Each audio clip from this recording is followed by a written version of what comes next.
ಎಲ್ಲರಿಗೂ ನನ್ನ ಯೂಟ್ಯೂಬ್ ಚಾನೆಲ್ಗೆ ಸ್ವಾಗತ. ಹೇಗಿದ್ದೀರಿ ಎಲ್ಲರೂ ಸಹ? ಇವತ್ತು ನಾನು ತಿಂಡಿ ಎಲ್ಲ ತಿಂದು ಕೆಲಸ ಮಾಡ್ತಾ ವ್ಲಾಗ್ ಅನ್ನು ಸ್ಟಾರ್ಟ್ ಮಾಡಿದ್ದೇನೆ. ಹಾಗೆ ನಿನ್ನೆ ವ್ಲಾಗ್ ನೋಡಿರಬಹುದು. ನಾನು ಮತ್ತೆ ಅಮ್ಮ ಶಾಪಿಂಗ್ ಎಲ್ಲ ಹೋಗಿ ಮಾವನ ಮನೆಗೆಲ್ಲ ಹೋಗಿ ಬಂದದ್ದು. ರಾತ್ರಿ ಆದ ಮತ್ತೆ ಎಂತ ವ್ಲಾಗ್ ಮಾಡ್ಲಿಕ್ಕೆ ಆಗ್ಲಿಲ್ಲ, ಮನೆಗೆ ತಲುಪಿದ್ದೆ ತಡ ಆಗಿತ್ತಲ್ಲ. ಹಾಗೆ ಮತ್ತೆ ಎಂತೆಲ್ಲ ತೆಗ್ದದ್ದಂತ ಹೇಳುದನ್ನು ಇವತ್ತು ಸಾಧ್ಯ ಆದ್ರೆ ನಾನು ತೋರಿಸ್ತೇನೆ. ನಮ್ದು ಬಟ್ಟೆಗಳು ಕೆಲವೆಲ್ಲ ಅಂತ ಹೇಳಿದ್ರೆ ಸೀರೆ ಒಂದೆರಡೆಲ್ಲ ಅಲ್ಲಿಯೇ ಇಟ್ಟು ಬಂದಿದ್ದೇವೆ, ಅಂದ್ರೆ ಅತ್ತೆ ಸ್ಟಿಚ್ ಮಾಡ್ತಾರಲ್ಲ ಅದಕ್ಕೋಸ್ಕರ.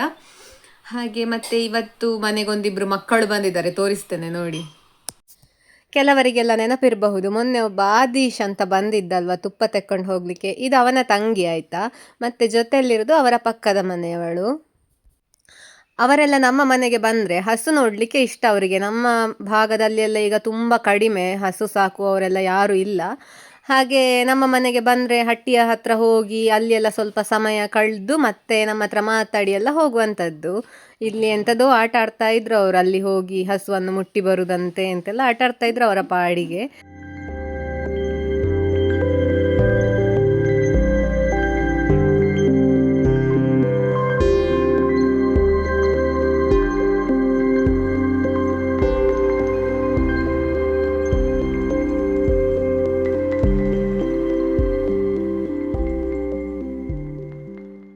ನಾನೀಗ ಕೊನೆಯಲ್ಲಿ ಮತ್ತೊಬ್ಬಳು ಹುಡುಗಿಯನ್ನು ತೋರಿಸಿದೆ ಅಲ್ಲ, ಅವಳು ನನ್ನ ವ್ಲಾಗ್ ಅನ್ನು ಇಲ್ಲಿ ಕುತ್ಕೊಂಡು ನೋಡ್ತಾ ಇದ್ಲು.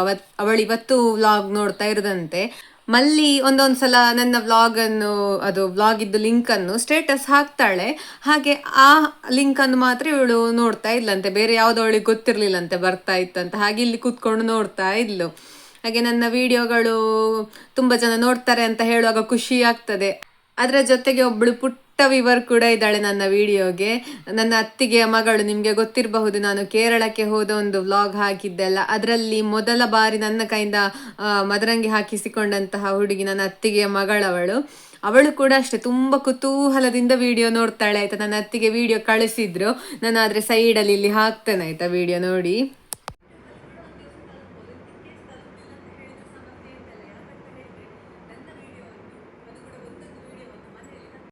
ಅವಳಿಗೆ ನನ್ನ ವಿಡಿಯೋ ನೋಡ್ಲಿಕ್ಕೆ ಕುತೂಹಲ ಅಂತೆ. ರಮ್ಯತ್ತೆದ್ದು ವಿಡಿಯೋ ತೋರಿಸಮ್ಮ ಅಂತ ಬರ್ತಾಳಂತೆ. ಅದಾದ ನಂತರ ವಿಡಿಯೋದಲ್ಲಿರುವಂತಹ ವಿಷಯಗಳನ್ನೆಲ್ಲ ತುಂಬಾ ಕುತೂಹಲದಿಂದ ನೋಡ್ತಾಳಂತೆ. ಹೂಗಳು, ಹಸು, ಕರು ಎಲ್ಲ ಬಂದಾಗ ಹಕ್ಕಿ ಮರಿ ಗೂಡಲಿಲ್ಲ ಅಂತ ಅವಳಿಗೆ ಬೇಜಾರಾಗ್ತಾ ಇತ್ತಂತೆ. ಹಕ್ಕಿ ಮರಿ ಎಲ್ಲಿ ಹೋಯ್ತಮ್ಮ ಅಂತ ಕೇಳ್ತಾ ಇದ್ಲಂತೆ. ಹಾಗೆಲ್ಲ ಅತ್ತಿಗೆ ಮೆಸೇಜ್ ಹಾಕ್ತಾ ಇರ್ತಾಳೆ. ಅದರ ಜೊತೆಗೆ ಮತ್ತಷ್ಟು ಜನರು ನನಗೆ ಹೇಳ್ತಾ ಇರ್ತಾರೆ ವಿಡಿಯೋಸ್ ಎಲ್ಲ ತುಂಬಾ ಚಂದ ಬರ್ತದೆ ಅಂತ. ಹಾಗೆಲ್ಲ ಹೇಳುವಾಗ ಖುಷಿ ಆಗ್ತದೆ, ನಾವು ಇನ್ನು ಕೂಡ ವಿಡಿಯೋ ಮಾಡುವ ಅಂತ ಕಾಣ್ತದೆ.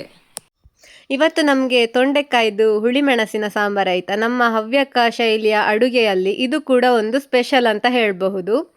ಇದನ್ನು ಇಡೀ ತೊಂಡೆಕಾಯಿಯನ್ನು ಜಜ್ಜಿ ಹಾಕಿ ಮಾಡುವಂಥದ್ದು. ಅದಕ್ಕೆ ಒಂದು ಬೆಳ್ಳುಳ್ಳಿ ಒಗ್ಗರಣೆ ಕೊಟ್ಟರೆ ತುಂಬ ರುಚಿಯಾಗಿರ್ತದೆ. ಈಗ ಸಾಯಂಕಾಲ ಆಗ್ತಾ ಬಂದಿದೆ. ನನಗೆ ಮತ್ತೊಂದು ತುಂಬ ಖುಷಿಯ ಅಪ್ಡೇಟ್ ಬಂದಿದೆ ಆಯ್ತಾ. ಎಂತ ಅಂತ ಹೇಳಿದರೆ, ನನ್ನ ವರ್ಕ್ ಫ್ರಮ್ ಹೋಮ್ ಒಂದು ವಾರ ಮತ್ತು ಕೂಡ ಎಕ್ಸ್ಟೆಂಡ್ ಆಯಿತು, ಅಂದರೆ ಕಂಟಿನ್ಯೂ ಆಗ್ತದೆ ಇನ್ನು ಕೂಡ ಅಂತ. ಕೆಲವರೆಲ್ಲ ಅನ್ಕೊಳ್ಬಹುದು ಇವಳು ಎಂತ ಒಂದೊಂದು ಸಲ ಒಂದೊಂದು ಹೇಳ್ತಾಳೆ ಅಂತ. ಆದರೆ ನಮಗೆ ಅಪ್ಡೇಟೇ ಹಾಗೆ ಬರ್ತಾ ಇರುವಂಥದ್ದು. ನನಗೆ ಮೊನ್ನೆ ಹೇಳಿದ್ರು ಈ ನೆಕ್ಸ್ಟ್ ವಾರದಿಂದ ನಾನು ರಿಪೋರ್ಟ್ ಮಾಡಬೇಕಾಗ್ತದೆ ಆಫೀಸಿಗೆ ಅಂತ. ಅಂದರೆ ಹೋಲ್ ಟೀಮ್, ಎಲ್ಲ ಟೀಮಿಗೆ ಹೇಳಿದ್ರು ಎಲ್ಲರೂ ಕೂಡ ಹೋಗಬೇಕು ಅಂತ. ಆದರೆ ನಮ್ಮ ಆಫೀಸಲ್ಲಿ ಎಂತ ಅಂತ ಹೇಳಿದರೆ, ಹೈಬ್ರಿಡ್ ವರ್ಕ್ ಮೋಡ್ ಕಂಟಿನ್ಯೂ ಆಗ್ತದೆ. ಒಂದು ವಾರ ಆಫೀಸು, ಒಂದು ವಾರ ವರ್ಕ್ ಫ್ರಮ್ ಹೋಮ್, ಆ ಥರ ಕಂಟಿನ್ಯೂ ಆಗ್ತದೆ. ಆದರೆ ನಾವು ಯಾವಾಗ ಹೋಗಬೇಕು ಅಂತ ಹೇಳೋದನ್ನು ಅವರು ಕರೆಕ್ಟಾಗಿ ಇನ್ನೂ ಕೂಡ ಹೇಳಿರಲಿಲ್ಲ. ಇವತ್ತೆಂತ ಹೇಳಿದ್ರಂತ ಹೇಳಿದರೆ, ಸೋಮವಾರದಿಂದ ಅಂದರೆ ನೆಕ್ಸ್ಟ್ ಈ ವಾರದಿಂದ ಹೋಗಬೇಕು, ಆದರೆ ಒಂದು ಇಡೀ ಟೀಮಲ್ಲಿ ಅರ್ಧ ಬ್ಯಾಚ್ ನಾಡಿದ್ದು ಹೋದರೆ ಮತ್ತೆ ಉಳಿದ ಬ್ಯಾಚ್ ವರ್ಕ್ ಫ್ರಮ್ ಹೋಮ್ ಮಾಡಬೇಕು. ಆ ವರ್ಕ್ ಫ್ರಮ್ ಹೋಮ್ ಮಾಡುವ ಬ್ಯಾಚ್ ಮುಂದಿನ ವಾರಕ್ಕೆ ಹೋಗುವಾಗ ಆಫೀಸಿಗೆ ಹೋದ ಬ್ಯಾಚ್ ಮತ್ತೆ ವರ್ಕ್ ಫ್ರಮ್ ಹೋಮ್ ಮಾಡಬೇಕು. ಹಾಗೆ ಅಂದರೆ ಅರ್ಧ ಬ್ಯಾಚಲ್ಲಿ ಒಂದು ಬ್ಯಾಚ್ ವರ್ಕ್ ಫ್ರಮ್ ಹೋಮ್, ಒಂದು ಬ್ಯಾಚ್ ಆಫೀಸ್, ಹಾಗೆ ಮಾಡಬೇಕು ಅಂತ ಒಂದು ಅಪ್ಡೇಟ್ ಬಂದಿದೆ. ಅದರಲ್ಲಿ ನನ್ನ ಹೆಸರು ಸೆಕೆಂಡ್ ಬ್ಯಾಚಿಗೆ ಶಾರ್ಟ್ ಲಿಸ್ಟ್ ಆಗಿದೆ ಅಂತ ಹೇಳಿದರೆ, ನಾನು ಇನ್ನೊಂದು ವಾರ ಕಳೆದ ಮತ್ತೆ ಹೋಗಬೇಕಾಗಿ ಬರ್ತದೆ ನನಗೆ. ಅದಾದ ನಂತರ ಒಂದು ವಾರ ಆಫೀಸ್ ಹೋಗಿ ಮತ್ತೆ ಮನೆಯಲ್ಲಿ ಬಂದು ಕೆಲಸ ಮಾಡೋದು, ಈ ರೀತಿ ಕಂಟಿನ್ಯೂ ಆಗ್ತದೆ ಆಯಿತಾ. ಕೆಲವರಿಗೆಲ್ಲ ಐಡಿಯಾ ಸಿಕ್ಕಿರಬಹುದು, ಕೆಲವರಿಗೆ ಅರ್ಥ ಆಗಿರ್ಲಿಕ್ಕಿಲ್ಲ. ಅದು ಹೋಗ್ತಾ ಹೋಗ್ತಾ ಅರ್ಥ ಆಗ್ತದೆ. ಒಂದು ವಾರ ಆಫೀಸ್, ಒಂದು ವಾರ ಮನೆ, ಈ ರೀತಿ. ಆದರೆ ನೆಕ್ಸ್ಟ್ ವಾರದಿಂದಲ್ಲ, ಅದರಿಂದ ನೆಕ್ಸ್ಟ್ ವಾರ ಅಂತ ಶಾರ್ಟ್ ಆಗಿ ಹೇಳುದಾದ್ರೆ ಹಾಗೆ ಹೇಳ್ಬೋದು. ಇಲ್ಲಿಯವರೆಗೆ ಬಂದ ಅಪ್ಡೇಟ್ ಇದು. ನನಗೆ ತುಂಬ ಖುಷಿ ಕೊಟ್ಟಂತಹ ಅಪ್ಡೇಟ್. ಯಾಕಂತ ಹೇಳಿದ್ರೆ ಇನ್ನೊಂದು ವಾರ ಕೂಡ ನಾನು ಮನೆಯಲ್ಲಿ ಇರಬಹುದು ಅಂತ. ಅದಾದ್ರೂ ಕೂಡ ಮತ್ತೆ ವಾಪಸ್ ಒಂದು ವಾರ ಹೋಗಿ ಬರ್ತೇನೆ. ಬಟ್ ಸ್ಟಿಲ್ ನನಗೆ ಬೆಂಗಳೂರಿಗೆ ಹೋಗ್ಲಿಕ್ಕೆ ಇನ್ನೊಂದು ವಾರ ಉಂಟು ಅಂತ ಒಂದು ಖುಷಿ. ಹಾಗಾಗಿ ಇನ್ನು ಅದರಿಂದ ಮುಂದಿನ ವಾರದಿಂದ ಒಂದು ವಾರ ಆಫೀಸು, ಮತ್ತೊಂದು ವಾರ ವರ್ಕ್ ಫ್ರಮ್ ಹೋಮ್ ಕೂಡ ಬೆಂಗಳೂರಲ್ಲೇ ಮಾಡಬೇಕು ಅಂತ ಹೇಳುವ ರೂಲ್ಸ್ ಬಂದರೆ ಮತ್ತೆ ನಾನು ಅಲ್ಲೇ ಮಾಡಬೇಕಾಗ್ತದೆ. ಲೊಕೇಶನ್ ವೈಸ್ ಕೆಲವೊಂದ್ಸಲ ಅವರು ಕೇಳ್ತಾರೆ. ಹಾಗೆಲ್ಲ ಇರುವಾಗ ಎಂತ ಆಗ್ತದೆ ಅಂತೆಲ್ಲ ಆಗೋದಿಲ್ಲ, ಗೊತ್ತಿಲ್ಲ. ಇಲ್ಲಿವರೆಗಿದ್ದಂತಹ ಅಪ್ಡೇಟನ್ನು ನಾನು ನಿಮಗೆ ತಿಳಿಸಿರುವಂಥದ್ದಾಯ್ತಾ. ಕೆಲವರಿಗೆಲ್ಲ ಅನಿಸಬಹುದು ಇವಳಿ ಎಂತ ಒಂದೊಂದು ದಿವಸಕ್ಕೆ ಒಂದೊಂದು ಹೇಳ್ತಾ ಇದ್ದಾಳೆ ಅಂತ. ನಿಜವಾಗ್ಲೂ ನನಗೆ ಕೂಡ ಹಾಗೆ ಅನ್ನಿಸ್ತಾ ಉಂಟು. ಇವರು ಒಂದೊಂದು ದಿವಸಕ್ಕೆ ಒಂದೊಂದು ಅಪ್ಡೇಟ್ ಕೊಡ್ತಿದ್ದಾರೆ, ಎಂತ ಅಂತ ಇನ್ನೂ ಸಹ ಕರೆಕ್ಟ್ ಇಲ್ಲ ಅಂತ. ಹಾಗಂತ ಹೇಳಿ ಇದುವೇ ಕನ್ಫರ್ಮ್ ಅಂತ ನನಗೆ ಹೇಳಲಿಕ್ಕೆ ಆಗೋದಿಲ್ಲ. ಇವತ್ತು ಸಾಯಂಕಾಲದೊಳಗೆ ಬೇರೆ ಎಂತಾದ್ರೂ ಮೆಸೇಜ್ ಬರಬಹುದು, ನಾಳೆ ಎಂತಾದ್ರೂ ಬರಬಹುದು, ಅಥವಾ ರವಿವಾರ ಆದಿತ್ಯವಾರ ಕೂಡ ಅಷ್ಟೇ, ಎಂತ ಸಂಜೆ ನಾಳೆ ಬರಲೇಬೇಕು ಅಂತ ಹೇಳಿದ್ರೆ ನಾನು ಎದ್ದು ಓಡಬೇಕು ಆಫೀಸಿಗೆ. ಹಾಗಾಗಿ ಎಂತ ಅಂತ ಇಲ್ಲ. ಅದು ಯಾವತ್ತೂ ಕೂಡ ಹಾಗೆ ಇನ್ನೊಬ್ಬರ ಕೈ ಕೆಳಗೆ ಕೆಲಸ ಮಾಡುದಂತ ಹೇಳಿದ್ರೆ ಉಂಟಲ್ಲ, ಅವ್ರು ಹೇಳಿದಾಗೆ ನಾವು ಕುಣಿಬೇಕಾಗ್ತದೆ. ನಮ್ಮ ಕೈಗೆ ಸೇರುದು ಸೇರ್ಬೇಕೆ ಅಲ್ವಾ, ಅದಕ್ಕೋಸ್ಕರ ನಾವು ಅವ್ರು ಹೇಳಿದ ಹಾಗೆ ಕುಣಿಲೇಬೇಕು. ಹಾಗಾಗಿ ಇದಿಷ್ಟು ಅಪ್ಡೇಟ್ ಬಂದಿದೆ. ನನಗೆ ಅಂತೂ ತುಂಬ ಖುಷಿಯ ವಿಚಾರ. ಯಾರ್ಯಾರಿಗೆ ಖುಷಿ ಆಗ್ತದೋ ಗೊತ್ತಿಲ್ಲ. ನನ್ನ ಸಬ್ಸ್ಕ್ರೈಬರ್ಸಿಗೆಲ್ಲ ಖುಷಿ ಆಗ್ಬೋದು. ಯಾಕಂತ ಹೇಳಿದರೆ ಊರಿನಲ್ಲಿರುವಂತಹ ವ್ಲಾಗ್ಸ್ ನೋಡಲಿಕ್ಕೆ ಖುಷಿ ಆಗ್ತದೆ. ಮತ್ತು ನಾನು ಕೂಡ ಅಷ್ಟೇ, ಊರಲ್ಲಿದ್ದರೆ ವ್ಲಾಗ್ ಮಾಡ್ತಾ ಇರ್ತೇನೆ ಅಂತ ಹೇಳಿ. ನೋಡುವ ಎಂತೆಲ್ಲ ಆಗ್ತದೆ ಅಂತ. ಮತ್ತೆ ನಿನ್ನೆ ನಾನು ನಮ್ಮ ಮಲ್ಲಿಗೆ ಮೆಸೇಜ್ ಮಾಡಿದ್ದೆ. ಮಲ್ಲಿ ಇದ್ದಾಳಲ್ಲ, ಗೊತ್ತಿರಬಹುದು ನಿಮಗೆ. ನಾನು ಬೆಂಗಳೂರಿಗೆ ಹೋಗಿ ಆಯ್ತು ಅಂತ. ಅವಳು ನನ್ನ ವ್ಲಾಗ್ ನೋಡಿ ಅಕ್ಕ ನೀವು ಹೋದ್ರಾ ಅಂತ ಮೆಸೇಜ್ ಹಾಕಿದ್ಲು. ನಾನು ಅವಳಿಗೆ ಸುಮ್ಮನೆ ಪ್ರ್ಯಾಂಕ್ ಮಾಡುವ ಅಂತ ನಾನು ಹೋಗಿ ಆಯಿತು, ಇವತ್ತು ಬೆಳಿಗ್ಗೆದೆ ಅಂದರೆ ಬೆಳಗ್ಗೆ ಹೊರಟಾಗಿದೆ. ನನಗೆ ಇನ್ನು ಬರುವುದಿಲ್ಲ, ಸ್ಯಾಟರ್ಡೆ ಸಂಡೇ ಎಲ್ಲ ಬರ್ಲಿಕ್ಕೆ ಆಗೋದಿಲ್ಲ, ಬೆಂಗಳೂರಲ್ಲಿ ಇರ್ತೇನೆ ಅಂತೆಲ್ಲ ಹೇಳಿದಾಗ ಅವಳು ನನಗೆ ತುಂಬ ಇಷ್ಟು ಶುದ್ಧ ಮೆಸೇಜ್ ಕಳಿಸಿದ್ಲು. ಅಕ್ಕ ತುಂಬ ಬೋರ್ ಆಗ್ತದೆ, ಹಾಗೆ ಹೀಗೆ. ಅವಳಿಗೊಂದು ಸಲ ನಿಜವಾಗ್ಲೂ ಸಹ ನಾನು ಹೋಗಿದ್ದೇನೆ ಅಂತ ಅನ್ನಿಸಿತ್ತು. ಅದಾದ ನಂತರ ಇವತ್ತು ಬೆಳಿಗ್ಗೆ ನಾನು ಮತ್ತೆ ಅಮ್ಮ ಜೊತೆಯಲ್ಲೇ ಇಲ್ಲಿಯೇ ಇರುವಂತಹ ಒಂದು ಸೆಲ್ಫಿಯನ್ನು ಅವಳಿಗೆ ಕಳಿಸಿದೆವು. ಆಗ ಅವಳಿಗೆ ಗೊತ್ತಾಯ್ತು ನಾವು ಸುಳ್ಳು ಹೇಳಿದ್ದು ಅಂತ. ಮತ್ತೆ ಹೇಳಿದ್ದು ನನಗೆ ಕೂಡ ಒಂದ್ಸಲ ಡೌಟ್ ಆಯ್ತು ಅಕ್ಕ, ಮತ್ತೆ ಸಹ ನೀವು ಹೋಗಿರ್ತೀರಿ ಅಂತೆಲ್ಲ ಅಂದ್ಕೊಂಡಿದ್ದೆ. ಮತ್ತೆ ಅವಳು ಸ್ಟೇಟಸ್ ಕೂಡ ಹಾಕ್ಲಿಕ್ಕೆ ಹೊರಟಿದ್ಲಂತೆ, ಅಕ್ಕ ಹ್ಯಾಪಿ ಜರ್ನಿ, ಮಿಸ್ ಯು ಅಂತೆಲ್ಲ ಹಾಕ್ಲಿಕ್ಕೆ ಹೊರಟಿದ್ದೆ. ಮತ್ತೆ ನನಗೆ ಸ್ವಲ್ಪ ಡೌಟ್ ಆಯ್ತು, ಹೌದಾ ಅಲ್ವಾ ಅಂತ. ಮತ್ತೆ ನಾನು ತೆಗ್ದೆ ಒಂದ್ಸಲ ಹಾಕಿ ಅಂತ ಹೇಳಿದ್ಲು. ಮತ್ತೆ ಹೇಳಿದ್ಲಿ ಇವತ್ತು ಕಾಡಿಗೆಲ್ಲ ಸುತ್ತಾಡ್ಲಿಕ್ಕೆ ಹೋಗ್ತಾ ಇದಾರಂತೆ ಅವರು. ಹೇಗೂ ರಜೆ ಅಲ್ವಾ ಶಾಲಾ ಕಾಲೇಜಿಗೆ, ಅಂದ್ರೆ ಮುಸಲ್ಮಾನರದ್ದು ಈದ್ ಹಬ್ಬ ಉಂಟಲ್ವಾ, ಅದಕ್ಕೋಸ್ಕರ ರಜೆ ಅವಳಿಗೆ ಮತ್ತೆ ಅವಳ ತಂಗಿಯರಿಗೆಲ್ಲ. ಹಾಗೆ ಕಾಡಿಗೆಲ್ಲ ಸುತ್ತಾಡ್ಲಿಕ್ಕೆ ಕೂಡ ಹೋಗಿದ್ದಾರೆ ಇವತ್ತು. ನನಗೆ ಕೆಲಸ ಇರುವ ಕಾರಣ ನನಗೆ ಹೋಗ್ಲಿಕ್ಕೆ ಆಗ್ಲಿಲ್ಲ. ಹಾಗೆ ಸ್ಟೇಟಸ್ ಅದೆಲ್ಲ ಹಾಕ್ತಾ ಇದ್ಲು, ಅಕ್ಕ ನೀವು ಕೂಡ ಬರ್ಬೇಕಿತ್ತು ಅಂತೆಲ್ಲ ಹೇಳ್ತಾ ಇದ್ಲು. ಆದ್ರೆ ಎಂತ ಮಾಡುದು, ನನಗೆ ನಾಳೆ ರಜೆ ಉಂಟು. ನೋಡುವ ನಾಳೆ ಎಂತಾದ್ರೂ ಸಾಧ್ಯ ಆದ್ರೆ ಹೋಗ್ಬೇಕು ಎಲ್ಲಿಗಾದ್ರೂ, ಗೊತ್ತಿಲ್ಲ ನಾಳೆದ್ದು ಪ್ಲಾನ್ ಎಂತ ಇನ್ನು ಕೂಡ ಆಗ್ಲಿಲ್ಲ. ನಿಮ್ಗೆಲ್ಲ ಗೊತ್ತಿರುವ ಹಾಗೆ ನಿನ್ನೆ ನಾನು ಮತ್ತೆ ಅಮ್ಮ ಶಾಪಿಂಗ್ ಹೋಗಿದ್ವಿ ಅಲ್ಲ. ಶಾಪಿಂಗ್ ಅಂತ ಹೇಳಿದ್ರೆ ನನಗೆ ಕೆಲವು ಬಟ್ಟೆಗಳೆಲ್ಲ ಖರೀದಿ ಮಾಡಬೇಕಿತ್ತು. ನನ್ನ ಬಟ್ಟೆಗಳೆಲ್ಲ ಬೆಂಗಳೂರಲ್ಲಿ ಉಂಟು ಕೆಲವು, ಹಾಗೆ ಆಫೀಸಿಗೆ ಹಾಕ್ಲಿಕ್ಕೆ ಕೂಡ ಬಟ್ಟೆ ತಕೊಳ್ಬೇಕಿತ್ತು. ಅದಕ್ಕೋಸ್ಕರ ಒಂದೆರಡು ಮೂರು ಕುರ್ತಾ ಮತ್ತೆ ನಾನು ಹೇಳಿದ್ದೆಲ್ಲ ಅಣ್ಣನ ಮದುವೆ ಉಂಟಂತ, ಅದಕ್ಕೆ ಸೀರೆ ಎಲ್ಲ ತೆಕ್ಕೊಂಡು ಬಂದದ್ದು. ಹಾಗೆ ಸೀರೆ ಎಲ್ಲ ಅದು ಅತ್ತೆ ಮನೆಯಲ್ಲಿ ಇಟ್ಟು ಬಂದಿದ್ದೇವೆ. ಆದರೆ ಫೋಟೋಸ್ ಇದ್ದರೆ ಹಾಕ್ತೇನೆ ಆಯಿತಾ. ಹಾಗೆ ನಾನು ನೋಡಿ ಈ ಥರದ್ದೊಂದು ಕುರ್ತಾ ತಕ್ಕೊಂಡಿದ್ದೇನೆ. ಇದು ನನ್ನ ಫಸ್ಟ್ ಕುರ್ತಾ ನಾನು ತೋರಿಸ್ತಾ ಇರುವಂಥದ್ದು, ಕಾಣ್ತಾ ಇರಬಹುದು.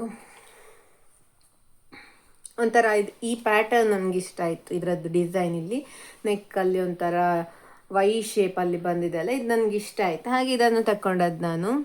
ನನಗೆ ಗೊತ್ತಿಲ್ಲ ಈ ಪಾರ್ಟ್ ಎಷ್ಟು ಜನರಿಗೆ ಇಷ್ಟ ಆಗ್ತದೆ ಅಂತ.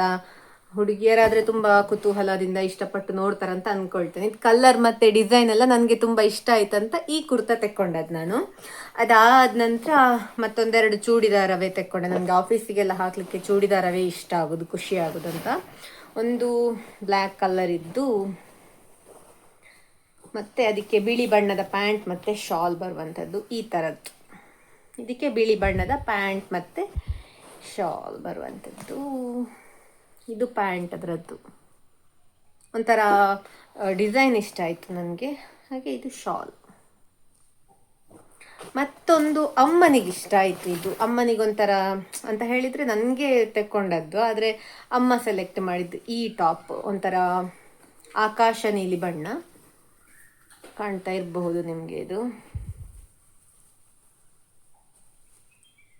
ಇಲ್ಲಿ ಪ್ಯಾಟರ್ನ್ ಎಲ್ಲ ಚಂದ ಉಂಟು, ಒಂಥರ ಡಿಸೈನ್ ಫ್ಲೋರಲ್ ಡಿಸೈನ್ ಎಲ್ಲ ಬಂದು. ಅದಕ್ಕೆ ಸಿಂಪಲ್ ಆಗಿ ಈ ರೀತಿ ಪ್ಯಾಂಟ್ ಮತ್ತು ಶಾಲ್ ಇರುವಂಥದ್ದು. ಅದಾದ ನಂತರ ಅಮ್ಮನಿಗೆ ಸೀರೆ ತಗೊಂಡದ್ದು. ಅಮ್ಮನದ್ದು ಒಂದು ಸೀರೆ ಮಾತ್ರ ಇಲ್ಲಿರುವಂಥದ್ದು, ಇನ್ನೊಂದು ಸೀರೆ ಅತ್ತೆ ಮನೆಯಲ್ಲಿ ಕೊಟ್ಟಿದ್ದಾರೆ. ಈ ಥರದ್ದು ಸೀರೆ ಆಯಿತು. ನನ್ನ ಅಮ್ಮನಿಗೆ ಇದು ಇಷ್ಟ ಆಯಿತು, ನನಗೆ ಕೂಡ ಅಷ್ಟೇ. ಒಂಥರ ಈ ಪೂಜೆ ಅಥವಾ ಇಲ್ಲಿ ಆದರೂ ಸಣ್ಣ ಪುಟ್ಟ ಫಂಕ್ಷನ್ ಎಲ್ಲ ಇದ್ದರೆ ಹೋಗಬಹುದು, ಅದಕ್ಕೋಸ್ಕರ ಈ ಸೀರೆ ತೆಕ್ಕೊಂಡದ್ದು. ಬಣ್ಣ ಚಂದ ಉಂಟು, ಕಾಣ್ತಾ ಇರಬಹುದು. ಮತ್ತು ನನ್ನ ಅಮ್ಮನ ಹುಟ್ಟಿದ ಹಬ್ಬ ಬರ್ತಾ ಉಂಟು, ಹಾಗೆ ಅದಕ್ಕೋಸ್ಕರ ನನ್ನ ಅಮ್ಮನಿಗೆ ಒಂದು ಗಿಫ್ಟ್ ನಾನು ಕೊಟ್ಟ ಸೀರೆ, ಅದರದ್ದು ಫೋಟೋ ನಿಮಗೆ ನಾನು ಸೈಡಲ್ಲಿ ಹಾಕ್ತೇನೆ ಆಯಿತಾ. ನನಗೆ ಸೀರೆ ಸೆಲೆಕ್ಷನ್ ಎಲ್ಲ ಅಷ್ಟು ಚಂದ ಬರೋದಿಲ್ಲ. ಅಮ್ಮನನ್ನು ಕರ್ಕೊಂಡು ಹೋಗಿ ಹಾಗೆ ಯಾವುದಾಗ್ಬೋದು ಅಂತ ಚಾಯ್ಸ್ ಮಾಡಲಿಕ್ಕೆ ಹೇಳಿದ್ದು. ಪಟ್ಟೆ ಸೀರೆ ಎಲ್ಲ, ಜರಿ ಸೀರೆ ಎಲ್ಲ ಬರ್ತದಲ್ಲ, ಅದೆಲ್ಲ ಅದರ ಅಮ್ಮನ ಹತ್ರ ತುಂಬ ಉಂಟು. ಆದರೆ ನಾವು ನಿನ್ನೆ ತೆಗೆದಂಥದ್ದೆಲ್ಲ ಸ್ವಲ್ಪ ಕಡಿಮೆ, ಹಾಗೆ ಅಮ್ಮನಿಗೆ ಅಂತಹ ಸೀರೆ ಎಲ್ಲ ತುಂಬ ಇಷ್ಟ ಆಗ್ತದೆ, ಅದಕ್ಕೋಸ್ಕರ ತೆಕ್ಕೊಂಡದ್ದು. ಅದು ಅದಕ್ಕೆ ಬ್ಲೌಸ್ ಅದು ಇದೆಲ್ಲ ಹೊಲಿಬೇಕಲ್ಲ, ಅದನ್ನು ಅಲ್ಲಿ ಇಟ್ಟು ಬಂದಿದ್ದೇವೆ. ಅದಾದ ನಂತರ ನನ್ನ ಸೀರೆ ಎಲ್ಲ ಅಲ್ಲೇ. ಮತ್ತೊಂದು ಈ ಟಾಪು, ಇದನ್ನು ನಾನು ನಿಮಗೆ ನಿನ್ನೆಯ ವಿಡಿಯೋದಲ್ಲಿ ಅತ್ತೆ ಕೈ ಇಟ್ಟದನ್ನು ತೋರಿಸಿದ್ದೇನೆ. ಕೈ ಅಂದರೆ ಇಲ್ಲಿ ಇದು ಸ್ಲೀವ್ಲೆಸ್ ಟಾಪ್ ಆಗಿತ್ತು, ಅದಕ್ಕೆ ಅತ್ತೆ ಸ್ಟಿಚ್ ಮಾಡಿ ಕೊಟ್ಟರು ಕೈಯನ್ನು ಅಷ್ಟೇ. ಮತ್ತೆ ಅಪ್ಪನಿಗೆ 3/4 ಪ್ಯಾಂಟ್ ತಂದದ್ದು. ಅಪ್ಪನ ಹತ್ರ ಹೋಗುವಾಗಲೇ ಕೇಳಿದ್ದೆ ನಿಮಗೆ ಎಂತ ತೆಕ್ಕೊಳ್ಬೇಕು ಅಂತ. ಅಪ್ಪನಿಗೆ ಎರಡೇ 2 ಶರ್ಟ್ ಇದ್ರೆ ಎಲ್ಲದಕ್ಕೂ ಅದರಲ್ಲೇ ಮ್ಯಾನೇಜ್ ಮಾಡ್ತಾರೆ. ಪೇಟೆಗೂ ಕೂಡ ಅದರಲ್ಲೇ ಹೋಗ್ತಾರೆ, ಪೂಜೆಗೂ ಕೂಡ ಅದರಲ್ಲೇ ಹೋಗ್ತಾರೆ, ಮದುವೆಗೂ ಕೂಡ.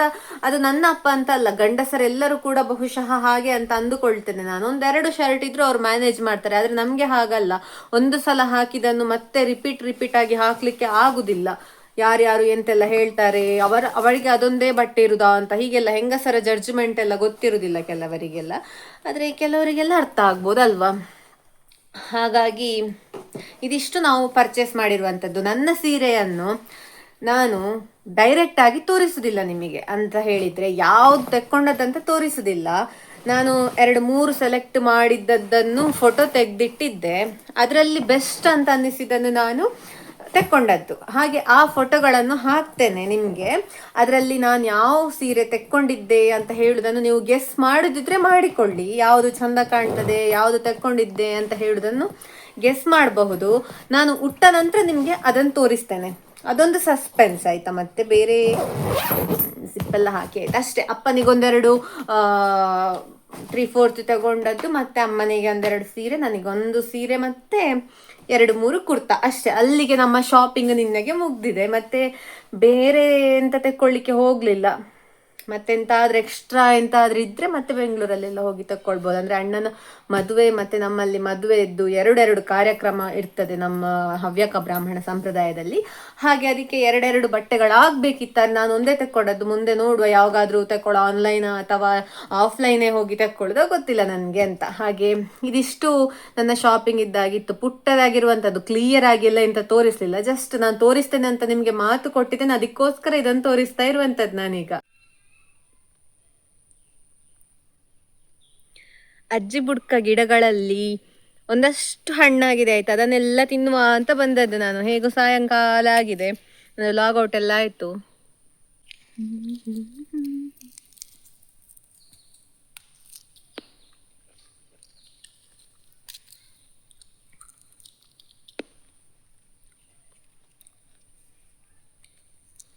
ಕೆಲವರಿಗೆಲ್ಲ ಇದರ ರುಚಿ ಅಷ್ಟು ಇಷ್ಟ ಆಗೋದಿಲ್ಲ ಆಯ್ತಾ, ಅಂದರೆ ಫ್ಲೇವರ್ಸ್ ಇಷ್ಟ ಆಗೋದಿಲ್ಲ ಅಲ್ಲ ಕೆಲವರಿಗೆ. ಹಾಗೆ ನನಗೆ ಅಂತೂ ತುಂಬ ಇಷ್ಟ. ನಾನು ಮೊದಲೇ ಹೇಳಿದ್ದೇನೆ, ಯಾರೆಲ್ಲ ಇದನ್ನು ಈ ರೀತಿ ಇಷ್ಟಪಟ್ಟು ತಿಂತೀರಿ ಅಂತ ತಿಳಿಸಿ ಆಯ್ತಾ.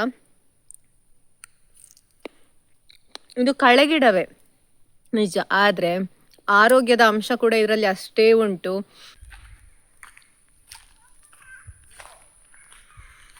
ಇವತ್ತು ನನ್ನ ದೈನಂದಿನ ಪರಂಪರೆಯ ಹಾಗೆ ವಾಕ್ ಹೋಗ್ತಾ ಇದ್ದೇನೆ.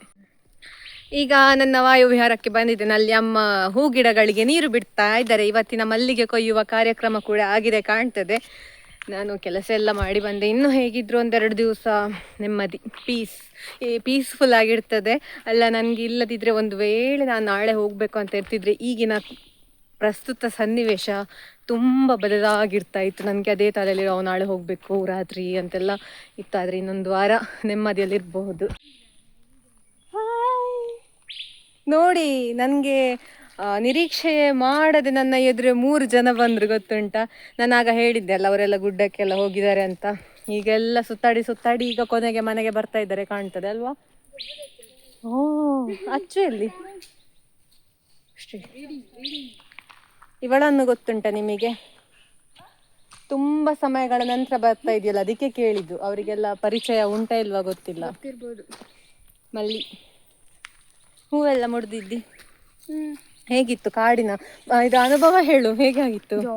ಯಾರೆಲ್ಲ ಹೋದ್ದು? ನಾನು ನನ್ನ ತಂಗಿಯರು 3 ಜನ ಹೋದ್ದ. ಎಷ್ಟು ಮೇಲೆ ಹೋಗಿದ್ರಿ? 2 ಅಗರ್. ಅಲ್ಲಿ ಹೋಗಿ ಕೂತ್ಕೊಂಡು ಮಾತಾಡಿ ಪದ್ಯ ಹೇಳಿ ಪದ್ಯ ಎಲ್ಲ ಅಂದ್ರೆ ಅವರು ಹಾಡೆಲ್ಲ ಹಾಡಿದ್ರು. ಯಾವುದು ಬಾನದಾರಿ ಅಲ್ದಲ್ಲ, ಬಾನದಾರಿಯಲ್ಲಿ ಸೂರ್ಯ ಜಾರಿ ಹೋದ ಅದ್ರದ್ದು ಪದ್ಯ ಹಾಕಿದ್ರು. ನಾನು ನಿಮ್ಗೆ ವಿಡಿಯೋದಲ್ಲಿ ಹಾಕ್ತೇನೆ ಆಯ್ತಾ, ಕಳಿಸು ನನ್ಗೆ, ಹಾಕ್ತೇನೆ ನಾನು ನಿಮ್ಗೆ. ಇವ್ರು ಚಂದ ಸಾಂಗ್ ಹೇಳ್ತಾರೆ, ಇವಳು ಮತ್ತೆ ಅವಳ ತಂಗಿಯರೆಲ್ಲ. ಹಂದಿ ಸಿಕ್ಕಿತಾ? ಎಂತ ಪ್ರಾಣಿ ಅಂತ ಸಿಕ್ಲಿಲ್ವಾ? 4 ಜನ ಹೋದದ್ದು ನೋಡಿ. ಮಕ್ಕಳ ಧೈರ್ಯ, ಮಕ್ಕಳ ಸೈನ್ಯ, ಸಿನಿಮಾ ಮಾಡಬಹುದು. ನೆಕ್ಸ್ಟ್ ಎಂತ ಕೆಲಸ ಹೋಗಿ ಮನೆಯಲ್ಲಿ? ನೀರು ಬಿಡ್ಲಿಕ್ಕೆ ಉಂಟು, ಹೂ ಗಿಡಗಳಿಗೆ ನೀರು ಬಿಡುವ ಕೆಲಸ ಉಂಟಂತೆ ನೋಡಿ. ಬಾಯ್.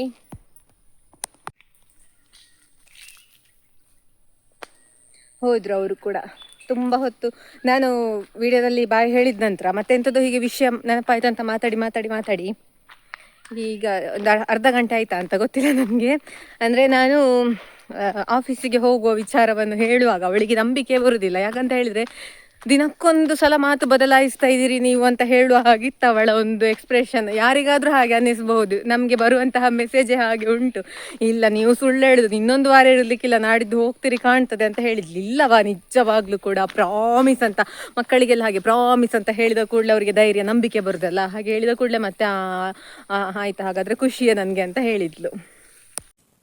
ನೀನಾಡೋ ಮಾತೆಲ್ಲ ಜೇನಿನಂತೆ, ನಗುವಾಗ ಮೊಗವೊಂದು ಹೂವಿನಂತೆ, ನೀನನ್ನ ಸಕ್ಕರೆಯ ಬೊಂಬೆಯಂತೆ, ಮಗುವೇ ನೀ ನನ್ನ ಪ್ರಾಣದಂತೆ, ನನ್ನ ಪ್ರಾಣದಂತೆ. ಬಾನದಾರಿಯಲ್ಲಿ ಸೂರ್ಯ ಜಾರಿ ಹೋದ, ಚಂದ್ರ ಮೇಲೆ ಬಂದ, ನಿನಗೆ ತಾರೆಯಂದ, ನೋಡು ಎಂತ ಚಂದ. ರಾತ್ರಿ ಆಯ್ತು ಮಲಗು ನನ್ನ ಪುಟ್ಟ ಕಂದ, ನನ್ನ ಪುಟ್ಟ ಕಂದ. ಕೇಳಿದ್ರಿ ಅಲ್ಲ ಎಷ್ಟು ಚಂದ ಹಾಡು ಹಾಡ್ತಾರೆ ಅಂತ. ಕಾಡಿಗೆ ಹೋಗಿ ಅಲ್ಲಿ ಕೂತ್ಕೊಂಡು ಹಾಡೆಲ್ಲ ಹೇಳಿ ಬಂದಿದ್ರು. ಹಾಗೆ ನಿಮ್ಗೆ ಕೂಡ ಇವರ ಒಂದು ಪ್ರತಿಭೆಯನ್ನು ಪರಿಚಯಿಸುವ ಅಂತ ಹೇಳಿ ನಾನು ಈ ವಿಡಿಯೋ ಕ್ಲಿಪ್ಪಿಂಗ್ ಹಾಕಿರುವಂತದ್ದು. ಇದಿಷ್ಟು ಇವತ್ತಿನ ವಿಡಿಯೋ ಆಗಿತ್ತು. ನನ್ನ ವಿಡಿಯೋ ಇಷ್ಟ ಆಗಿದ್ರೆ ನನ್ನ ಚಾನೆಲ್ನ ಸಬ್ಸ್ಕ್ರೈಬ್ ಮಾಡಿಕೊಳ್ಳಿ. ಹಾಗೆ ವಿಶೇಷವಾಗಿ ಇವತ್ತು ಈ ಮಕ್ಕಳ ಹಾಡಿಗೆ ನಿಮ್ಮ ಒಂದು ಅಭಿಪ್ರಾಯವನ್ನು ಕೂಡ ತಿಳಿಸಿ, ಅವರಿಗೆ ಖುಷಿ ಆಗ್ಬಹುದು. ಅವರು ಎಲ್ಲ ವಿಡಿಯೋ ನೋಡ್ತಾರೆ, ಹಾಗೆ ಕಮೆಂಟ್ಗಳನ್ನು ಕೂಡ ಓದ್ತಾರೆ ಅಂತ. ಮುಂದಿನ ವಿಡಿಯೋದಲ್ಲಿ ಸಿಗ್ತೇನೆ. ಬಾಯ್ ಬಾಯ್. ತಾರೆಯಂದ, ನೋಡು ಎಂತ ಚಂದ. ರಾತ್ರಿ ಆಯ್ತು ಮಲಗು ನನ್ನ ಪುಟ್ಟ ಕಂದ, ನನ್ನ ಪುಟ್ಟ ಕಂದ.